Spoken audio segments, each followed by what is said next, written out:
So several projectiles struck the largest oil processing plant in the world in Saudi Arabia last Sunday, and it led to a series of fires that took out nearly half of Saudi Arabia's oil production, which is 5% of the global daily oil output. And as a result, we've seen oil prices increase by about 15%, and it is, there's a discussion of how long it's going to take to fix everything. With, I think the latest estimates I saw from IHS Market estimating probably 30 to 120 days before everything is back online.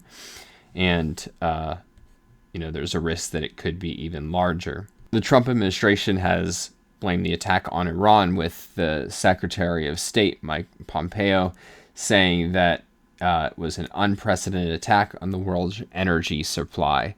And, this is the latest of several attacks that have taken place on Saudi Arabia's energy infrastructure in recent months. And, it'll be interesting to see how this plays out. Certainly, it's quite fraught with foreign policy implications. But one thing that occurred to me listening to all of this was many of the leading Democratic candidates for the presidency want to ban fracking. And if you think, this was pretty painful,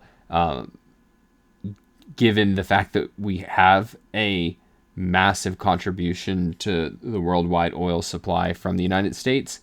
But if that had not existed, if they had actually already been in power and already banned fracking, you can just imagine how catastrophic this could potentially be. And, one way to think about it is that basically what the Democratic candidates want to do is they want to send a more polite form of drones and cruise missiles to attack the United States energy supply. So, their goal is not that prices rise by 15%, but much, much more. And if you just think about the fact that oil is such a vital requirement of human life that countries go to war for it, and I think properly, that is, if there's a resource that the survival of your citizens depends on, and you need to protect that resource, and it is such a great achievement that now we don't have to go to war solely on the grounds of protecting access to that resource, because we have this incredible domestic energy industry, to voluntarily call for destroying that energy. And that, I think, is that automatically disqualifies you from the presidency.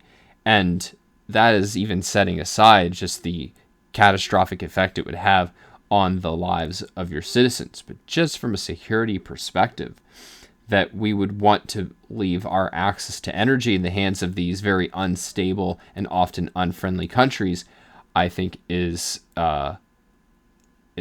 really unconscionable. Now, there's more to say about it. I think part of the context that is alive here is it's not just an issue that Saudi Arabia is an alleged ally, which I think is problematic, and that Iran has attacked their oil infrastructure. But of course, Iran has been attacking the United States for decades. So we'll see how this plays out in the foreign policy front. But purely from an energy perspective, I think it's worrisome, and it's and it's only made less worrisome by the fact that we have had the freedom to produce energy.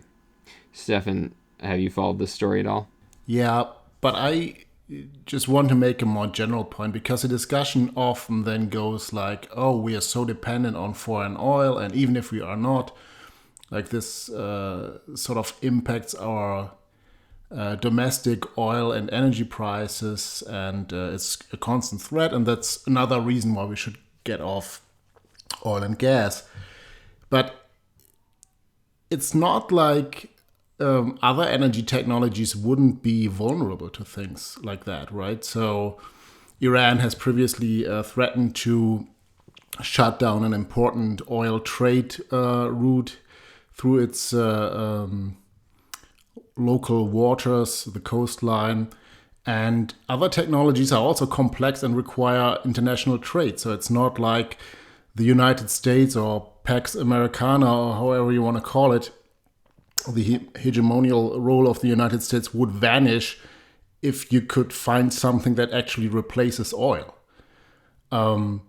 So international trade is very important if you want to build a nuclear power plant or a solar panel or a wind turbine or a gas power plant. Everything will be impacted by this kind of threat of trade disruption. And it's not like, oh, America can cut half its defense budget just because we found something better than oil. That will not happen. And so this kind of terrorist attack will always target something that is vital. So in this case, it's a testimony to the importance of oil, of course. But, enemies of free markets and of free countries can target vital trade routes and other infrastructure just as easily. And one of the big and interesting points here was that what I read today is that Saudi Arabia actually has a stockpile of oil to fulfill the contractual obligation. So they have a sort of trade obligation on a daily basis to deliver certain amounts of oil to other countries. And they can, like in the short term, make up for the production loss, not entirely, but they can at least minimize the damage somewhat. So, and you couldn't, of course, if some vital piece of infrastructure that delivers something like grid power, you couldn't replace it as easily. So the stockpiling of oil is an important security item here.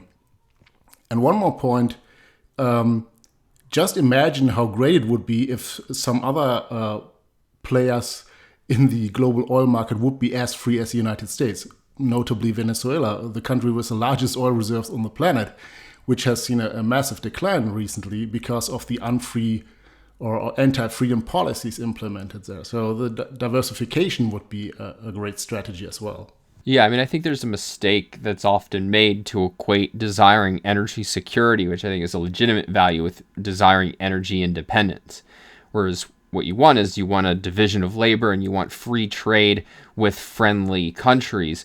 But there is a real value in not being dependent on, like I said, either countries that are unable to defend themselves or countries that are hostile. And certainly to be artificially dependent, I think is a great mistake. But yeah, definitely, the fact that we get energy from countries like Canada and could get oil from energy from countries like Venezuela, if they weren't going down such a awful path, like that is a virtue, not something to be shied away from.